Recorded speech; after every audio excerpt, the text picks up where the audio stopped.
Presse In. Les décryptages de l'actualité vus par iWeb. L'information pour vous et avec vous en toute objectivité et impartialité. Très heureux de vous retrouver encore aujourd'hui, mesdames et messieurs. Bienvenue dans ce nouveau numéro de votre émission Presse In, une émission d'analyse. Nous sommes jeudi 28 septembre 2023.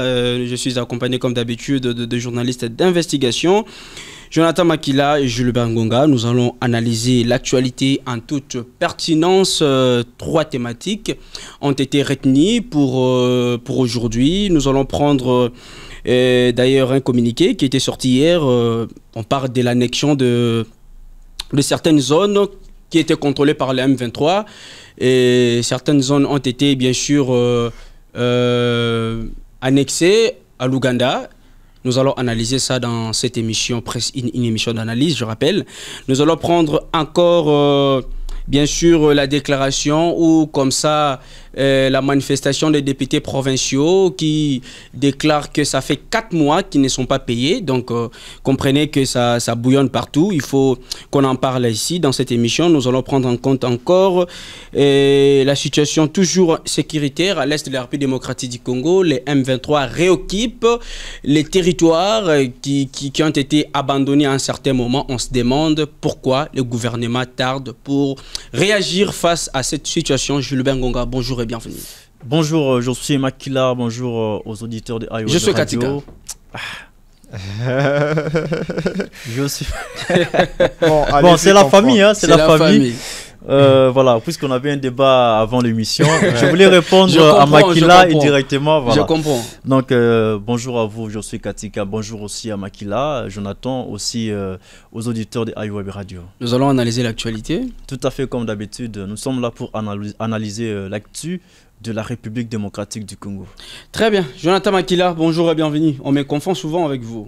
Jonathan Katika, je suis Makila. Bon, ça se comprend. Jonathan commence par J et je suis également. Ça, c'est vrai. C'est la famille. C'est la famille. C'est la famille. C'est la famille. Et aussi la barbe. Ça, faut pas oublier.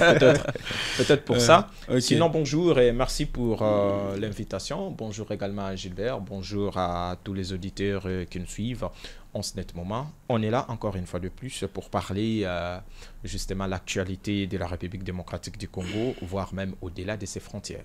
Jonathan Makila, nous allons directement entrer dans les vifs sujets pour essayer un peu d'analyser l'actualité comme nous venons de l'évoquer tantôt.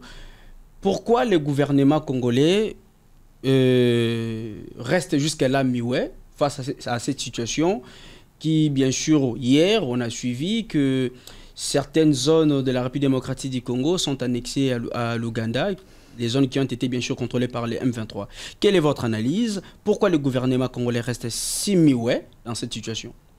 D'abord, il faut signaler que c'est le député national Juvenal Mounoubo qui a alerté concernant l'annexion d'une partie du groupement, c'est bien ça, Busanza, dans les territoires des Rutshuru au Nord Kivu par l'Ouganda. Et si un député national, parce que personnellement j'ai suivi cette déclaration, sa déclaration, il a bien dit que c'était pas d'abord lui.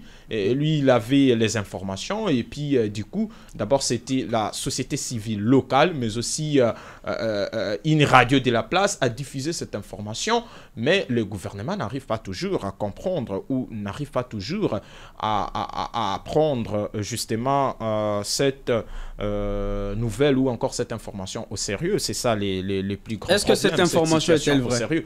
Mais un député national, c'est pas n'importe qui. Très bien. Un député national. Et aujourd'hui, il s'est permis d'ailleurs d'adresser comme ça une question orale et débat justement à Lutundula Christophe, qui est notre ministre des Affaires étrangères. Ça, il faut quand même le dire. Le gouvernement parle, mais le gouvernement ne parle pas bien. Le gouvernement fournit pas mal d'efforts, mais il n'arrive pas à les faire comme il faut. C'est comme si on frappe, mais on ne sait pas cibler ou on ne sait pas justement cadrer comme ça à sentir. C'est ça les problèmes. Lorsque l'on frappe pour marquer, il faut cadrer son tir. Okay. C'est bien ça, le gouvernement est là, il parle. Et très récemment d'ailleurs ici, notre ministre des Affaires étrangères, Christophe Lutundula, avait donné comme ça un ultimatum de 48 heures, justement, aux rebelles du M23, de faire quoi? De laisser ou encore de quitter les territoires congolais ou les zones occupées. Où en sommes-nous? C'est plus de 48 heures. Qu'est-ce que le gouvernement a fait? Qu'est-ce que l'armée a fait? Qu'est-ce que la police a fait? Qu'est-ce que la population que nous sommes, justement, avions-nous fait? Est-ce que cette déclaration démontre à suffisance la faiblessité, si on peut dire dans ce sens-là, de la République démocratique du Congo face à cette situation, d'autant plus qu'on a donné l'ultimatum, le ministre des Affaires étrangères et de la francophonie a donné l'ultimatum, finalement il n'y a eu aucune réaction, aucune action menée après la décision prise? Notre gouvernement est faible. Je pèse bien mes mots. Le gouvernement congolais est très faible. Et je me pose toujours la question, si nos ministres regardent leurs confrères occidentaux droit aux yeux.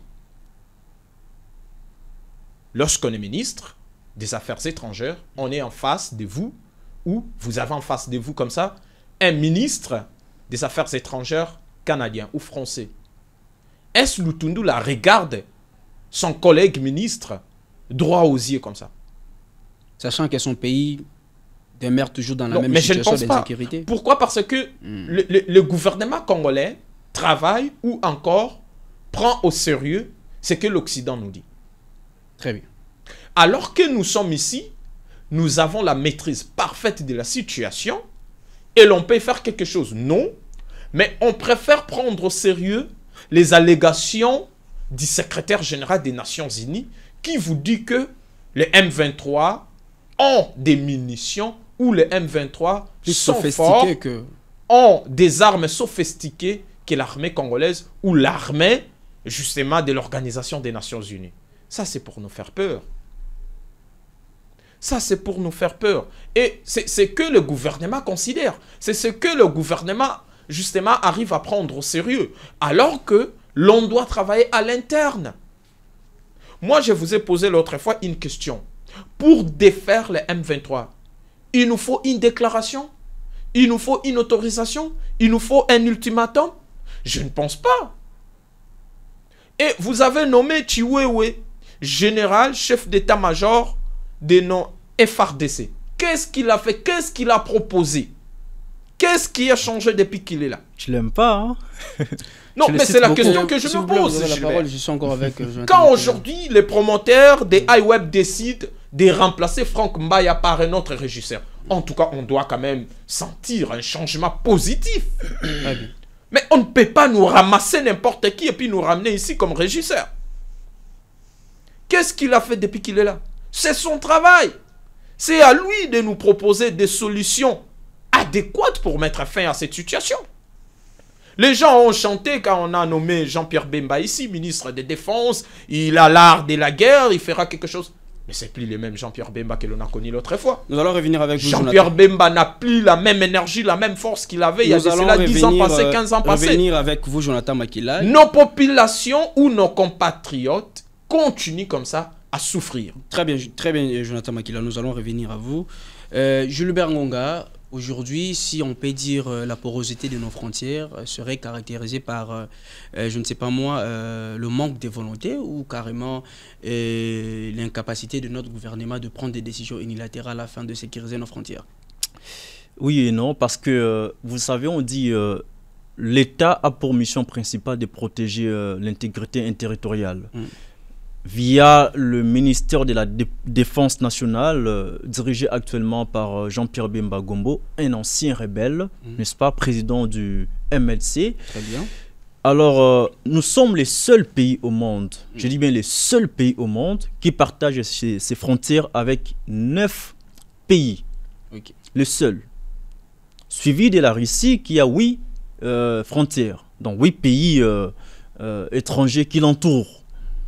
Donc, déjà, sur le plan géographique, avoir autant de pays autour de vous constitue une menace, n'est-ce pas, pour la République démocratique du Congo. Et de deux, l'armée que nous avions aujourd'hui, je ne cesserai jamais de le dire parce que ça revient à la question, c'est une armée de brassage et de mixage. Une armée infiltrée, n'est-ce pas, par les anciens rebelles à l'époque. Et heureusement, le gouvernement, plutôt le Parlement congolais, avait pris la décision d'interdire au gouvernement congolais d'insérer dans cette armée les anciens rebelles. Et de trois, on avait un problème des équipements militaires, des armes lourdes pour combattre les ennemis. Ça fait partie des éléments, n'est-ce pas, qui ont affaibli l'armée de la République démocratique du Congo. Et aujourd'hui, la cruciale question qui se pose est celui de l'information selon laquelle l'Ouganda sera en train de travailler pour annexer le groupement. On parle d'une annexion officielle? Non, écoutez. Moi, je viens de tourner l'émission avec Juvenal Munubo en ligne pendant près de 15 minutes. Parce que vous savez, dans ce métier, le principe, c'est quoi? Il faut s'informer avant d'informer. Très bien. Nulle part, il a confirmé l'information. Il a plutôt parlé au conditionnel. Et il veut des explications auprès du ministère ou du ministre des Affaires étrangères, Christophe Lutundula. Parce qu'on doit rappeler à l'opinion, tant nationale qu'internationale, en tout cas ceux qui nous suivent, que question orale avec débat, ça fait partie de ce qu'on appelle le contrôle parlementaire. Très bien. N'est-ce pas? Donc, le député national a le droit d'interpeller un membre du gouvernement sur un sujet donné. Et quand est-ce que les députés interpellent un membre du gouvernement? C'est quand, notamment, je dis bien notamment, il y a des zones d'ombre sur une question donnée. Et là, on parle d'un problème, d'une question sécuritaire. Le député Juvenal a recueilli des informations selon lesquelles l'Ouganda travaille pour annexer le groupement de Boussanja dans le territoire de Rutshuru au Nord Kivu en Ouganda. Et pour avoir des éclairages, des explications claires et nettes, il adresse une question orale au ministre concerné, donc au ministre des Affaires étrangères, Christophe Lutundula. Et quand ce dernier sera devant la représentation nationale, il va nous donner des explications claires si l'information est vraie ou non. Pour le moment, on ne sait confirmer. Malgré ça, le M23 réoccupe les territoires ou comme ça les zones abandonnées à un certain moment. Quelle est la responsabilité de l'EAC? Qu'est-ce que l'EAC fait à l'Est de la République démocratique du Congo? Pourquoi le gouvernement reste-t-il mi-oué face à cette situation? Le gouvernement s'est prononcé plus d'une fois sur l'inefficacité de la force régionale. Je pense que nous sommes à Kinshasa, nous sommes journalistes, nous suivons chaque jour les actualités et on ne peut pas dire que le gouvernement n'a pipé aucun mot sur l'inaction de la force régionale. Moi, je vis le chef de l'État, Félix Tshisekedi. À l'heure actuelle, à ce moment, les Congolais, ou bien comme ça, la République a besoin de phrases, des mots, ou bien une action directement pour mettre en marche les ennemis. À l'heure actuelle, nous sommes dans une année électorale, une période électorale. Le gouvernement veut organiser les élections sur l'ensemble du territoire national et on doit imposer la paix dans la partie est du pays, notamment au Nord Kivu et en Ituri, deux provinces mises sous état de siège il y a de cela plus d'un an. Donc, aujourd'hui, on ne peut pas continuer à dénoncer parce qu'on a une armée qui ne fait presque que de dénoncer au lieu d'attaquer. Une armée défensive et non offensive. Je suis d'avis. Mais je reconnais tout de même que le gouvernement congolais fait beaucoup d'efforts, n'est-ce pas, pour équiper cette armée afin de bouter dehors l'ennemi, notamment le M23. Donc nous sommes dans une année électorale. La question sécuritaire, la question de la paix, n'est-ce pas, dans l'est du pays est une priorité des priorités, plus que même l'organisation des élections. Voyez, quels sont les efforts visibles du gouvernement congolais pour éradiquer le gouvernement congolais a pris part active, n'est-ce pas, au sommet de Nairobi, de Luanda, n'est-ce pas, pour chercher à imposer la paix dans la partie est du pays. Le gouvernement congolais, à travers le ministre de la Communication et Médias, Patrick Mouya, a échangé avec une diplomate américaine à marge de la 78e session de l'Assemblée générale de l'ONU. Le gouvernement congolais, à travers le ministre Christophe Lutundula, a plus d'une fois demandé au Conseil de sécurité de l'ONU, n'est-ce pas, élargi, de chercher les voies et moyens pour aider la République démocratique du Congo à retrouver sa paix. Donc, c'est pour dire quoi? Le gouvernement congolais fournit les efforts en organisant des réunions. Voilà, qui n'ont pas encore payé jusqu'à présent. On doit l'admettre en fait. Il y a d'un côté les efforts qui sont fournis. Et maintenant, nous attendons les résultats escomptés, n'est-ce pas, de ces efforts fournis par le gouvernement congolais. Bon, dans les jours qui suivent ou dans les mois qui suivent, on aura les réponses. Le président de la République a intégré comme ça la RDC dans cette structure que vous appelez communément l'EAC. Oui. Le président ne savait pas qu'il y avait des États agresseurs dans cette structure. Mais écoute, les relations entre les États ne sont pas statiques. Ok. Elles sont plutôt dynamiques. Quand la RDC avait adhéré, n'est-ce pas, à l'EAC, c'était d'abord pour des raisons économiques et non pour des raisons militaires ou de la guerre. Là, c'est de 1. De 2, quand notre pays avait adhéré à l'EAC, il n'y avait pas la guerre comme aujourd'hui. L'agresseur ou les agresseurs n'étaient pas encore identifiés à cette époque-là. Puisque les États sont des monstres froids, entre eux, il n'y a pas d'amis ni d'ennemis, que des intérêts. Alors, les ambitions du Rwanda et de l'Ouganda, même du Burundi, ont changé, ont tourné contre la République démocratique du Congo. Et puisqu'on avait déjà adhéré dans cette structure sous-régionale, pour des raisons économiques, je le rappelle, et non pour des raisons de la guerre, on doit rester membre de cette organisation. Maintenant, chercher la paix au sein de cette organisation. Parce qu'aucun problème reste éternel. Je vous dis, cette guerre de l'Est finira un jour, le Rwanda va replier chemin et la paix va régner dans la partie est du pays. Donc là, c'est à signaler. Jonathan Makila, je suis avec vous. Les efforts du gouvernement finiront par payer, selon Gilbert Ngonga, pour mettre fin à l'insécurité. Pas ce gouvernement. Peut-être un autre gouvernement. Celui-ci, je ne vois pas par quelle magie. Okay. Ou je ne vois pas avec quel accord signé qui va aider les pays justement à sortir de ces gouffres. Okay. Ça, c'est très important quand même de le signaler. Et aujourd'hui, Gilbert nous dit que Tshisekedi ne savait pas que les assez régorger comme ça les États agresseurs. Non, ce n'est pas ce que je dis. Ce n'est pas ce que je dis. Non. Il ne faut pas dire ce que je n'ai pas dit. Voilà. Les agresseurs n'étaient pas encore identifiés. Très bien. Officiellement. Comme aujourd'hui. Et si il a donné son quitus, c'était d'abord pour des raisons économiques. Donc l'adhésion de la RDC. Alors que lui-même, sa fameuse phrase était je ne peux pas terminer mes 5 années sans toutefois finir avec la guerre dans la partie est de la République démocratique du Congo. Mamadou Ndala, d'heureuse mémoire, le vaillant soldat Mamadou Ndala, à lui seul, il a réussi à défaire les M23 en un clin d'œil. Et il a même dit, les éléments du M23 se cachent derrière cette montagne. Donnez-moi juste le feu vert, je vais y aller. Et je suis même prêt d'aller ou encore de poursuivre, de pourchasser les rebelles jusqu'au Rwanda. Donc ça signifie que le Rwanda savait déjà quelque chose à l'époque. Et Tshisekedi est devenu président de la République avant même de devenir président de la République ou avant de commencer comme ça son travail. Tshisekedi tissait comme ça. Où Tshisekedi a travaillé avec Kabila. Kabila lui a fait tous les rapports de ces pays. Donc il ne peut pas aujourd'hui nous dire que le président de la République n'était pas au courant. Il était bien au courant. Et il est pour quelque chose. Tshisekedi dans cette affaire. Parce que Willy Ngoma nous a clairement dit ici. Il a signé des accords avec qui? Ils étaient logés ici à Kinshasa, ici à Kitambo. Non, mais ça peut être faux. Ça arrive que... Avez-vous vu Patrick Mouyaya organiser un briefing pour démentir cela?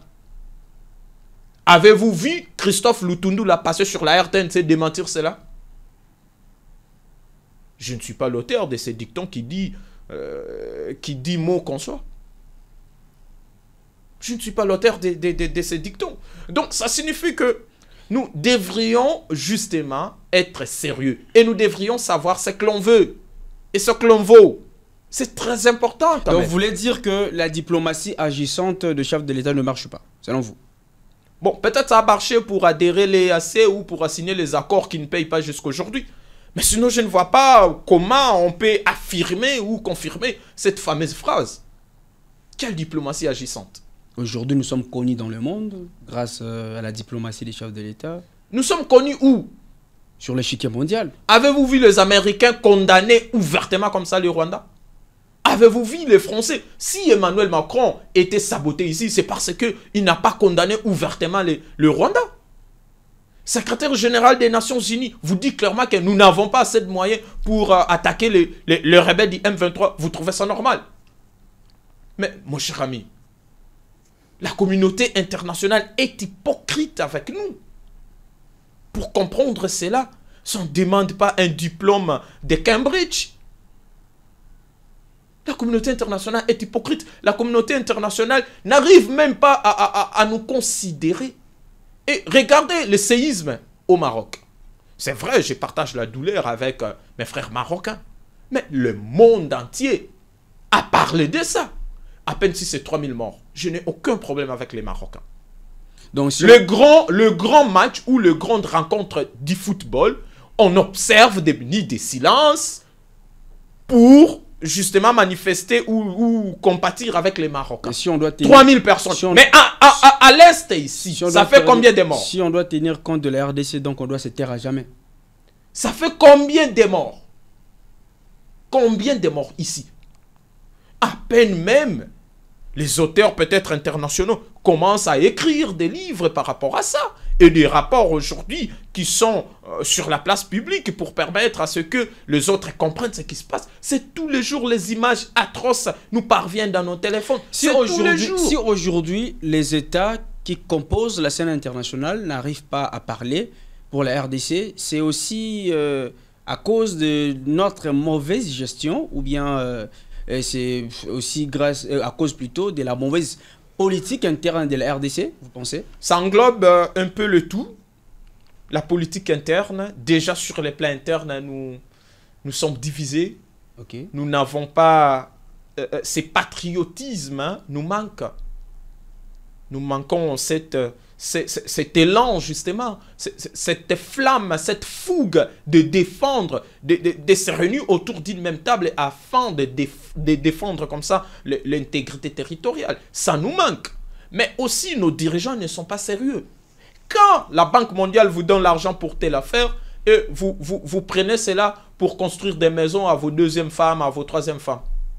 Les FMI vous donnent l'argent pour tel projet ou pour tel programme. Vous prenez, vous utilisez cela pour autre chose. Pensez-vous que la communauté internationale continuera toujours à vous considérer ou à vous prendre comme ça au sérieux?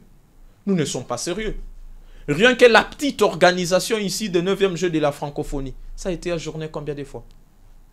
Donc ça prouve à suffisance qu'il n'y a pas une sorte de rigueur. Très bien.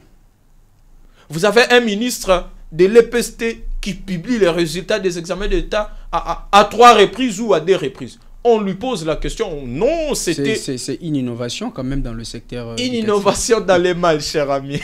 Faut pas me faire rire. Faut pas me faire rire, franchement. Une innovation dans le secteur Le monde nous regarde. On doit quand même être sérieux. Je ne suis pas un donneur de leçons, mais je sais quand même de réfléchir. Je ne sais pas si tout le monde voit la RDC de la même manière que moi.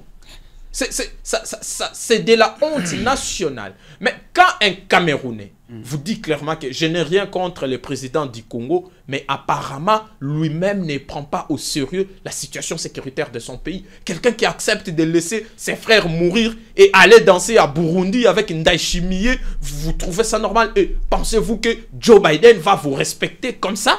Et qu'est-ce que les chefs de l'État doivent faire? Rester dans mais il doit prêcher, par exemple. C'est lui le numéro 1. Lorsque les chefs de l'État quittent le Congo pour un autre État, c'est pour une mission officielle ou une visite. Cher ami, regarde Zelensky, regarde Tshisekedi. Est-ce qu'on peut faire les parallélismes? Regarde Zelensky.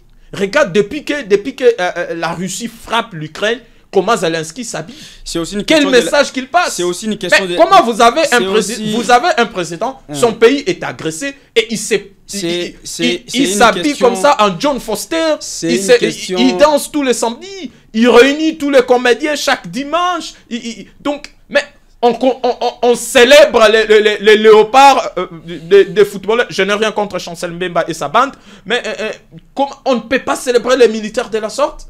On ne peut pas miser cet argent ou miser ses moyens justement pour la sécurité de la RDC. Je reviens avec vous, on va terminer avec cette j'aimerais rencontrer d'abord Jonathan. Je vous pose la question, vous allez faire, je ne sais pas moi, un toilettage.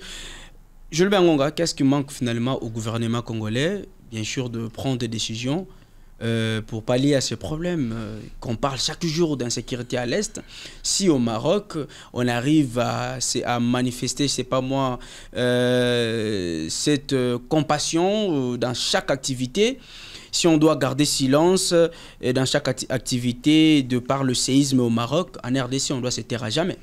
Écoutez, je dois d'abord rencontrer Makila Jonathan par rapport à ses propos de tout à l'heure et puis je répondrai à votre question. Alors, regardez, du haut de la tribune de la 78e session de l'Assemblée générale de l'ONU, plus d'un chef d'État, n'est-ce pas, ont condamné l'agression rwandaise.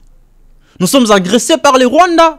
On ne peut pas dire que rien qu'un petit séisme, n'est-ce pas, au Maroc, tout le monde se lève pour présenter des condoléances à ces pays, aux familles endeuillées.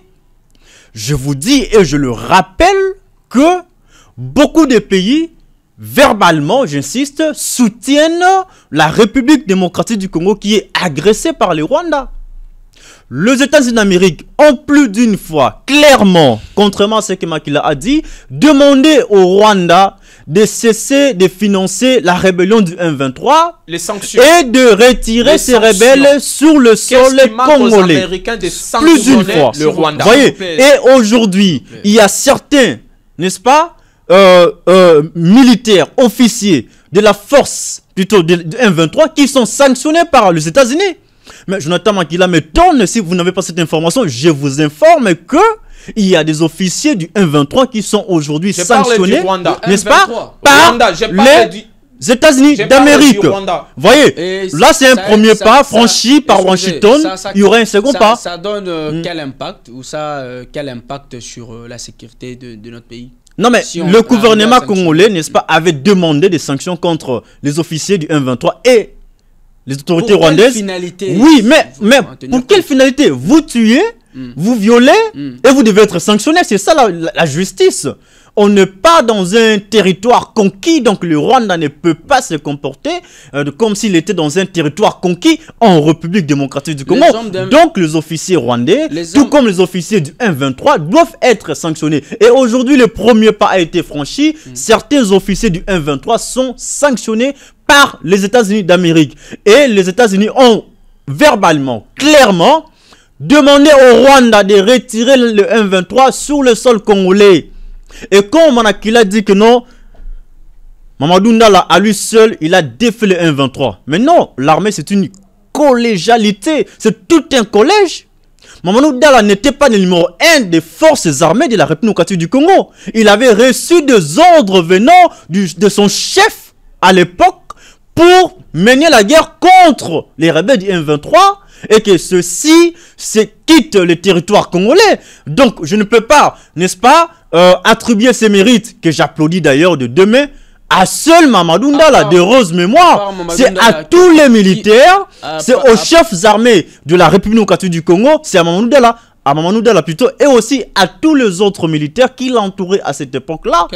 Donc le mérite revient à tout le monde. Qu'est-ce qui manque au gouvernement aujourd'hui de prendre des décisions, allant dans le sens, bien sûr, d'envoyer un autre Mamadou Ndala pour mettre fin aux hostilités? Non mais écoutez, avant que nous découvrions Mamadou Ndala, est-ce que nous on savait, que dans l'armée, est-ce que nous on savait que dans l'armée congolaise, il y aurait un Mamadou Ndala qui pouvait, n'est-ce pas, avec les ordres qu'il a reçus, défaire les M23, est-ce que nous on savait? C'est pour dire quoi? Il y a des braves militaires, des vaillants combattants au sein de la République, au sein des forces armées de la République démocratique du Congo, qui peuvent, n'est-ce pas, avec les moyens du gouvernement et la volonté du gouvernement, combattre les rebelles jusqu'à leur dernier retranchement. Et c'est possible. Qu'est-ce qui manque au gouvernement pour répondre à votre question? Ce qui manque au gouvernement pour mettre hors d'état de nuit les rebelles du M23 et tous les autres rebelles, c'est d'abord la volonté. De deux, c'est un problème d'hommes. Je le dis, je le répète, nous avons une armée de mixage, de brassage. Il y a beaucoup d'infiltrés au sein de l'armée.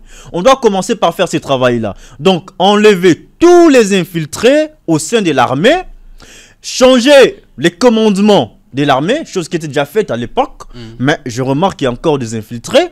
Et puis, allouer un budget colossal, n'est-ce pas, conséquent aux forces armées de la République démocratique du Congo pour que celles-ci combattent les rebelles. Vous savez, dans d'autres pays africains, tout comme dans d'autres pays du monde, les budgets qu'on alloue pour l'armée dépassent même les budgets qu'on peut allouer pour l'éducation ou pour d'autres secteurs. N'est-ce pas? Comme aux États-Unis. Donc, ici, c'est le contraire. On doit allouer un gros budget pour l'armée parce que les militaires doivent être motivés moralement, financièrement, matériellement. Un militaire qui n'a pas mangé, un militaire qui vient de perdre sa femme, je termine par là, un militaire qui vient de perdre sa femme, qui vient de perdre ses enfants, qui n'a pas l'argent pour enterrer et sa femme et ses enfants, qui a une famille à Kinshasa, comment il peut combattre les ennemis?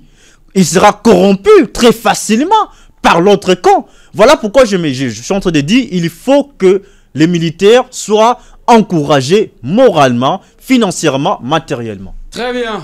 Trop de réunions sans résultat, alors que la moi ça pembe, ça mobali. Nous allons prendre la deuxième thématique. Mesdames et messieurs, la question sécuritaire, c'est une question vitale pour un État qui se veut développer. Si un État vit dans une situation d'insécurité, cet État est appelé un État failli et un État en voie de disparition. Jonathan Makila, 4 mois, les députés provinciaux réclament leur émolument. 4 mois sans être payés. Finalement, si les députés provinciaux ne sont pas payés, si les députés provinciaux dorment, je ne sais pas, sur la belle étoile, devant la primature pour déclarer leur émolument, alors à quoi s'attendre surtout un petit peuple qui, chaque jour, il faut se battre pour l'espoir vital? J'ai souvent, justement, eu le courage quand même de le dire.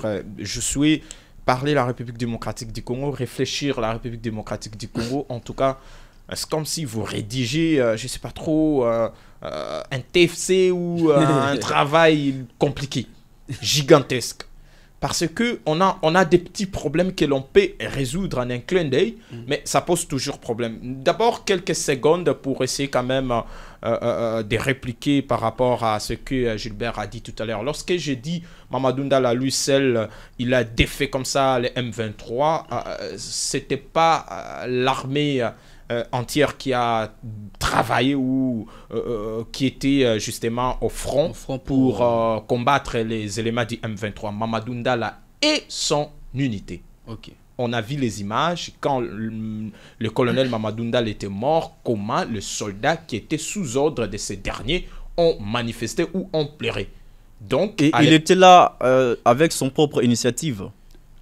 Il n'avait pas reçu des ordres commandant s'il vous plaît, Gilbert de forces armées. S'il vous plaît, Gilbert, vous aurez la parole pour à l'époque, répondre à une le numéro 1 de notre armée, je crois c'était, comment il s'appelle encore, le général qui a été remplacé récemment ici par Amouli. Célestin, mais je crois que c'est lui qui a remplacé le général qui était bien avant. Le nom m'a échappé. C'est lui qui était le chef d'état-major à l'époque. Et Mamadou Ndala était clair. Il a demandé le feu vert. Le chef d'état-major, lui aussi, attendait comme ça le feu vert venant justement du président de la République à l'époque, Joseph Kabila Kabange. Très bien. Et qu'est-ce que Mamadou Ndala a fait pour défaire le M23 alors que les pays avaient encore cet embargo? l'on ne pouvait pas acheter des munitions, l'on ne pouvait pas acheter des armes sophistiquées. Les armes de la dernière génération. La RDC n'avait pas tout cet arsenal militaire. Mais comment il a fait avec les Kalachnikov, si c'est A40, si c'est A combien? Mais il est arrivé à défaire les M23. Et il vous dit clairement, donnez-moi les feux verts, les rebelles sont derrière ici. Il n'a jamais reçu les feux verts, jusqu'à ce qu'il soit assassiné. Mais puisqu'il était là, non, écoutez, c'est la beauté de l'émission en fait, je les complète. Puisque Mamadou Ndala était là de son propre chef, pourquoi il a demandé les faveurs, n'est-ce pas, de son chef pour attaquer les rebelles jusqu'au Rwanda? Il devait continuer jusqu'au Rwanda. Pourquoi? Parce qu'il est à lui seul, selon toi, il a défait les M23. Il devait continuer. Donc, il attendait la décision de la haute hiérarchie avant d'aller plus loin. Et je suppose que même quand il a défait, il a combattu les rebelles, c'était sous les ordres de la haute hiérarchie. Donc on ne peut pas dire que c'était à lui seul. Répondre à la question parce que nous sommes presque à la fin. Oui, je réponds à la question. Je réponds à la question très rapidement concernant les députés provinciaux qui ont passé la nuit à la Belle Étoile pour demander comme ça 4 mois d'un paiement. Justement, c'était à la primature. Et je ne sais pas comment qualifier cela. Et ces derniers ont dit si le gouvernement n'arrive pas à prendre comme ça au sérieux leurs revendications, ils vont boycotter la rentrée parlementaire prévue incessamment. Et ils accusent justement le ministre des Finances, Nicolas Kazadi. Je ne sais pas si c'est à tort ou ils ont raison d'accuser ces derniers. Selon ces élus provinciaux, c'est lui qui bloque encore justement leurs émoluments. Mais il faut se poser la question. Les députés provinciaux. Je commence d'abord par les élus de Kinshasa. Qu'est-ce qu'ils font comme travail? Est-ce que la question, c'est à ce niveau, qu'est-ce qu'ils font? Qu'est-ce qu'ils font comme travail? Pour les Lebaron, on 5 à 4 mois. Et ils sont prêts à passer la nuit à la Belle Étoile pour leurs intérêts propres lorsqu'il s'agit des intérêts de la ville-province de Kinshasa ou des intérêts qui concernent la population. Ils sont absents. Mais c'est quand même, c'est de leur droit. C'est de leur droit, je n'en disconviens pas. Mais, cher ami, savez-vous aujourd'hui, si on commençait à recenser comme ça, les sociétés où les gens ne sont pas payés, c'est presque toute la nation. Même à la présidence, on a vu ici les gens manifester. Avant que Guylaine Nyembo, comment encore il s'appelle, actuel chef maison civile, le numéro 1 de la maison civile du chef de l'État, justement soit nommé. On a vu les gens qui ont travaillé avec Monseigneur Moulumba, paix à son âme. Ils ont manifesté, ils n'étaient pas payés. À la présidence, vous trouvez ça normal? Et aujourd'hui, on nous parle des députés provinciaux. Mais posez-vous la question, qu'est-ce qu'ils font comme travail? Godin Poyi accuse Ngobila. Ngobila a des dettes, je ne sais pas, plus de 160 millions pour gérer la ville-province de Kinshasa. Mais Godin Poyi veut se dédouaner. Godin Poyi veut se laver. Ngobila ne peut jamais s'endetter, ne peut jamais engager la ville-province de Kinshasa sans passer par le Parlement.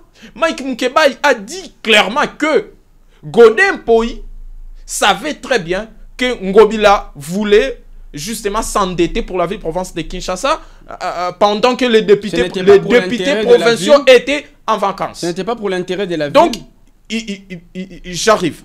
Ils sont aidés, ils étaient aidés, ils ont pris, je ne sais pas trop, des engagements à deux, et aujourd'hui, ils veulent se dédouaner. Ils commencent à passer sur la place publique pour nous enseigner, on doit faire le bon choix, on doit voter utilement. Lui, on lui a voté comme député. Il a plus de 15 diplômes. Président de l'Assemblée provinciale de la ville de Kinshasa. Qu'est-ce qu'il fait comme travail? Godin Poyi, qu'est-ce qu'il fait comme travail? Et aujourd'hui, ils sont les premiers à nous dire que... Mais c'est quand même le président de l'Assemblée provinciale. Mais c'est quoi son travail? C'est la question que je pose, cher ami.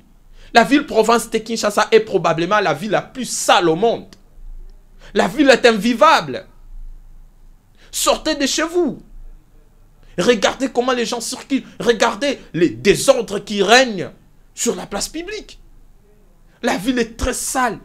Il n'y a pas du courant. Il n'y a pas d'eau. Rien ne marche dans la ville-province de Kinshasa. Et ces députés-là sont les premiers à venir nous dire que nous sommes impayés, ça fait 4 mois. Moi, franchement, si ça ne dépendait que de moi, ils n'auront rien. Si ça ne dépendait que de moi, ils n'auront... Oui, si ça ne dépendait que de moi, ils n'auront rien. Vous pensez qu'ils ont mal fait de réclamer les émoluments? Papa Nangaï, peut-être en François Kokanga bien. Tant qu'il y a Sankourou, député provincial, Salinini. Non, mais c'est la question que je vous pose. Sankourou, là où le président de la République arrive, et il n'y a même pas une salle de fête où on peut recevoir un président de la République. Mais les députés provinciaux sont là. Mais c'est quoi leur travail? Oui. Je crois que nous allons terminer avec vous sur cette question des émoluments des députés provinciaux. 4 mois impayés. Et finalement, les députés provinciaux n'ont plus rien. Certains d'entre eux ont passé la nuit à la belle étoile devant la primature. Est-ce qu'on doit continuer comme ça chaque fois? Il y a l'impayement ici, il y a l'impayement ici, par là. Ça pose un problème partout. C'est une bassesse. Vous avez déjà vu dans des pays normaux, n'est-ce pas, les députés provinciaux ou nationaux réclamer de cette manière-là leurs émoluments. Au moment où rien ne marche au pays. Au moment où presque rien ne marche au pays. Tu veux me faire lire? Au moment où presque rien ne marche au pays. Très bien. Ça ne se fait pas. C'est de la bassesse. Vous voyez? Regardez, l'ouvrier mérite son salaire. Je n'ai dit qu'on ne vient pas. 4 mois d'impayement, ce n'est pas assez grand-chose.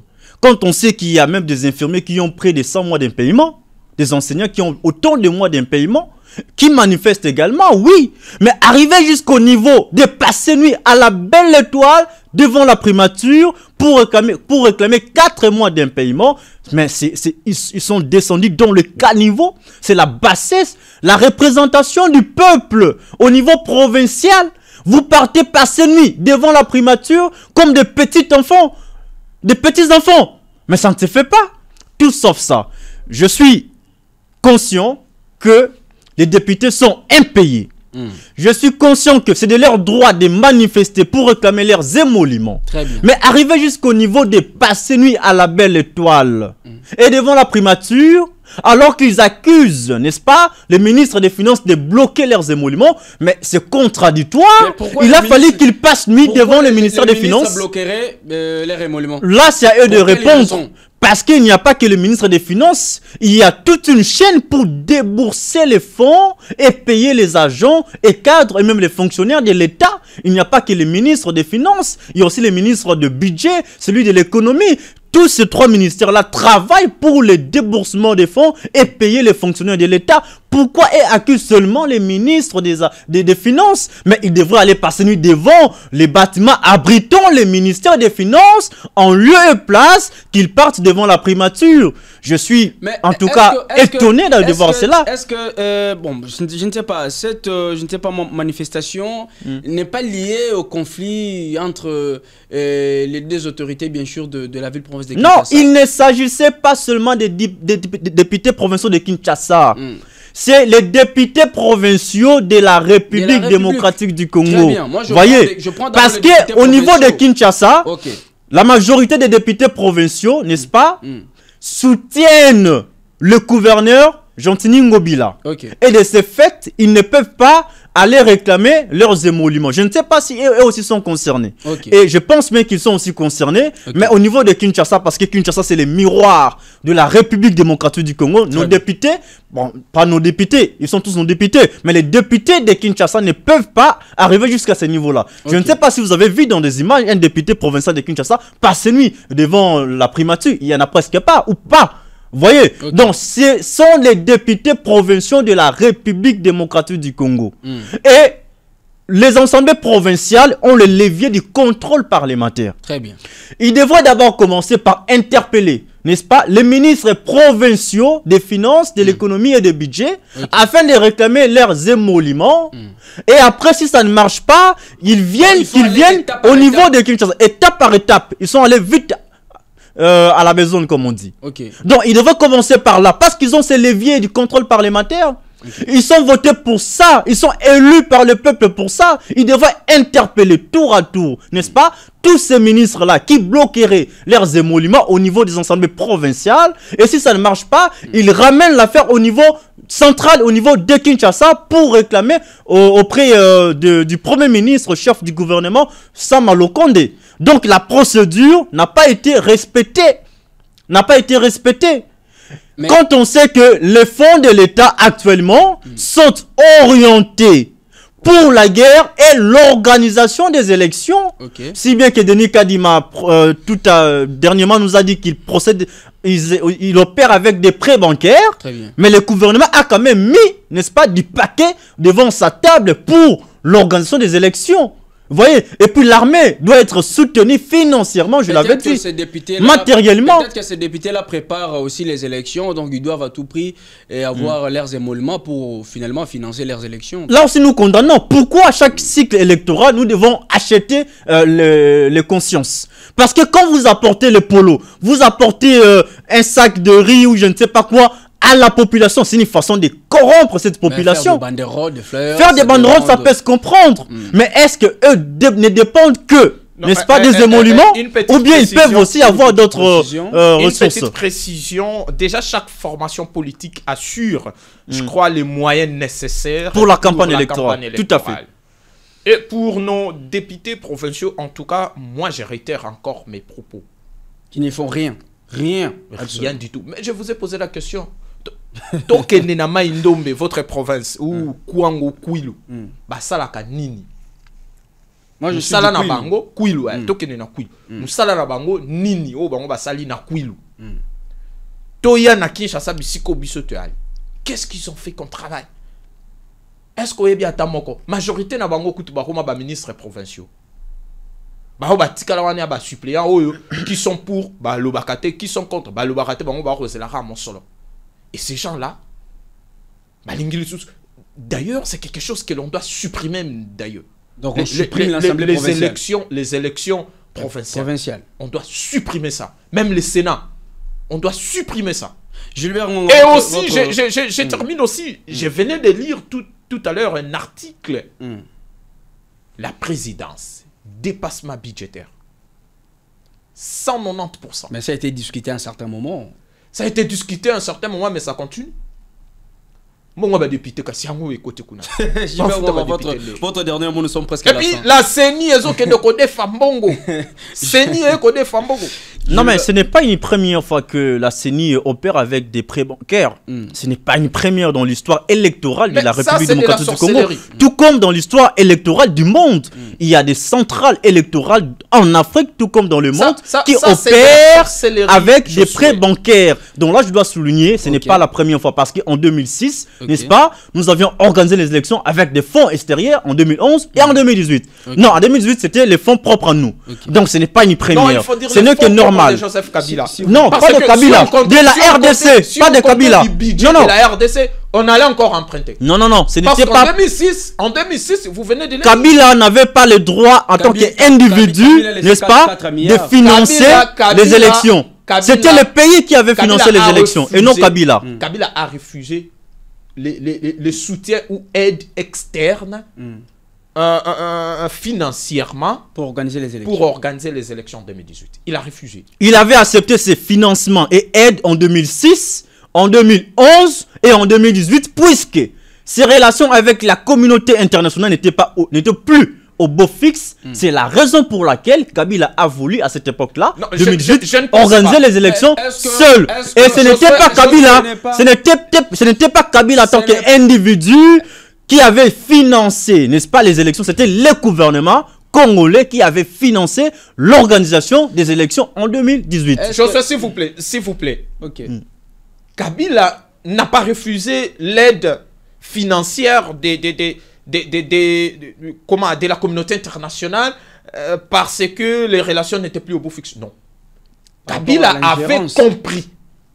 Kabila avait compris que ces gens ne sont pas sincères avec nous. Ces gens veulent à tout prix s'ingérer à nos affaires. C'est comme ça qu'il a refusé. comme ça. Il a fait plus de 10 ans, il n'avait pas compris cela. Et aujourd'hui... Et vous demandez à Tshisekedi de comprendre alors qu'il a fait 5 ans.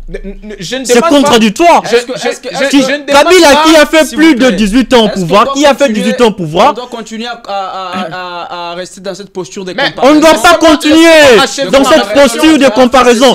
Je suis en train de faire comprendre à Jonathan, si Kabila a compris en retard, après des cycles électoraux, que la communauté internationale était hypocrite, pour qu'enfin qu'il organise des élections avec les fonds propres du pays en 2018. À plus forte raison, tu sais qu'il n'a fait que 5 ans. Le président ne peut pas voilà, se référer aux erreurs de son prédécesseur pour mieux faire. Mais c'est le même président qui a demandé le retrait de la MONUSCO. La MONUSCO fait partie de l'ONU. Et l'ONU, c'est la communauté internationale. Félix, c'est la même chose que Kabila avait fait devant les Nations Unies. Faire quoi? Kabila a dit une fois que la MONUSCO doit quitter les territoires congolais. Oui, tu sais qu'il l'a aussi dit. Exactement. Voilà. Donc, j'allais dire ceci. On a lingala pour bandeko bayoka. Toko defamo solo pour t'organiser ma poudre. Chité déjà nous sommes. Nako silisa ndeko. Kokatanga teza mukuse. Et ali kindoki. Et aloko loko ko defamo solo pour obala mwasi na yo. Mais et ça la marate.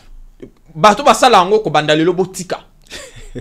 Mbongo ya dot okokende ko defa yango te. Maponami ezali eloko moko oyo tokoki ko pesa nzela na mutu nyonso te. Koma boko boya basala audit ya fichier électoral même au solo bozo kende ko defa. Denis Kadimane équipe na yo makabo boko sale ali ya Sony. Bosenga mbongo na gouvernement nous sommes mboka bo organiser maponami oyo sengeli nous sommes à la fin de notre émission. Merci de nous avoir suivis, chers internautes et auditeurs de iWeb. On se retrouve demain à 15h juste dans cette émission Presse In, une émission d'analyse qui vous donne des analyses pertinentes comme d'habitude. Moi si à Pembe ou Réunion et Belé. Sans résultat, et ça le cola moi c'est à Pembe Samobali. Allez-y comprendre. Presse In. Le décryptage de l'actualité vu par iWeb. L'information pour vous et avec vous en toute objectivité et impartialité.